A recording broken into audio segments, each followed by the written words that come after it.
So I'm doing a PowerPoint presentation on the Venus of Urbino by Titian.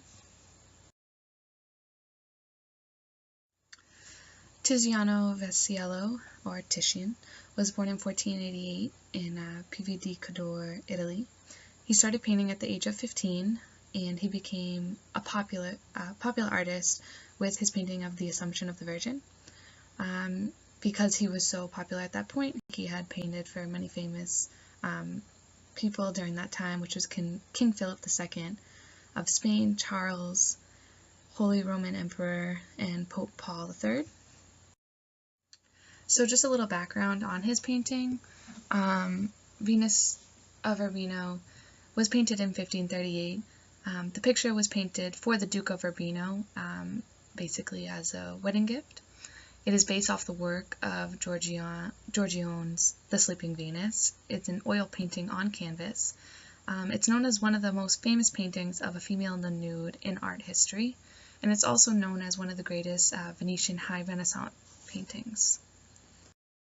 So here's a look at both of the paintings, and right away you can just see the similarities between the both of them. Both pictures, their main focus is featuring the Roman goddess of love, Venus. They're so similar because not only was Titian Giorgione's kind of apprentice, but also you can pick out the similarities because Giorgione had unfortunately passed away before the completion of his painting, The Sleeping Venus, and kind of as a tribute to him, Titian completed the painting for him.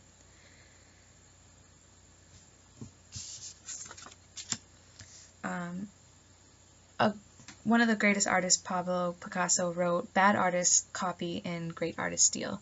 I think this is a huge takeaway and a good quote that would really fit these two paintings.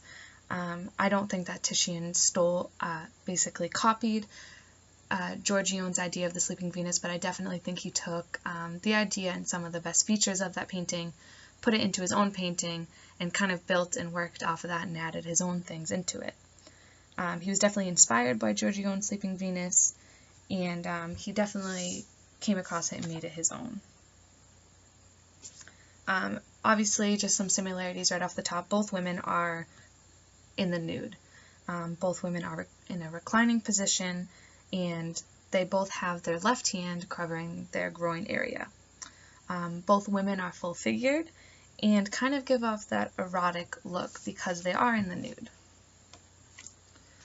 But also there are definitely some big differences you can point out of these two paintings.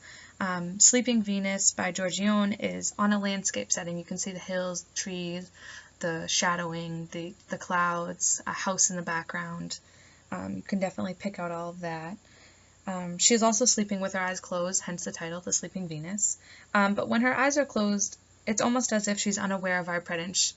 She's unaware of us viewing her, in nudity. So it's almost as this innocent kind of painting, making her seem unattainable because her eyes are closed.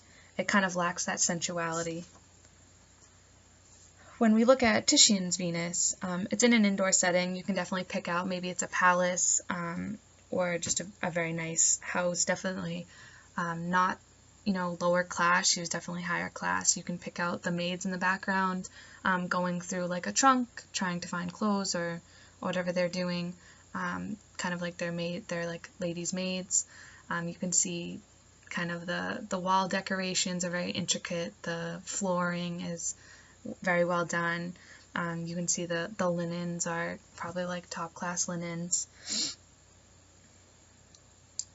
She doesn't display any goddess traits. You look at a goddess as kind of, very powerful, but very not as sexual, and you kind of get the sexual feeling coming from the Venus of Urbino, and I think it's definitely because her eyes are open. She's looking right at you while she's in the nude, kind of leaving nothing to secret. She's not reserved. It's almost as if she's unfazed by her nudity. This gives also way more intimate connection between the viewer and the painting itself. She's also kind of wearing a bracelet. You can see some earrings and, a little crown or head jewelry. It's kind of like man-made accessories, whereas Giorgiano's Venus is completely natural, has nothing man-made of the sort on her. You can definitely also pick out that Venus of Urbino was painted for, you know, a marriage. The posy of roses she has in her hand were also a symbol of love, and also the dog that's laying on the bed, that was during that time a symbol of fidelity. So we can definitely pick out those points of why maybe this painting had those few aspects for that specific reason of being a painting for the Duke of Urbino being married to his wife, and as that being a gift. Of Urbino, I just wanted to compare the look of her body between kind of what you know, our view of the perfect or ideal woman's body has gone throughout the years. So first comparing it to Marilyn Monroe, you know, I think there's definitely a difference, but I think it stays in the same, you know, area that, you know, Marilyn Monroe is a more natural woman. She, you know, had bigger legs, she had a bigger stomach, she was very, you know, aware of herself, which I think the Venus of Urbino is. She's very aware of her nudity, she's unfazed by it, so I can tell that she's confident. Same thing with Marilyn Monroe. Then as we moved on in time, the perfect ideal woman's body was skinny, you know, it was, you know, being very slim, and I think that definitely differs from the Venus of Urbino.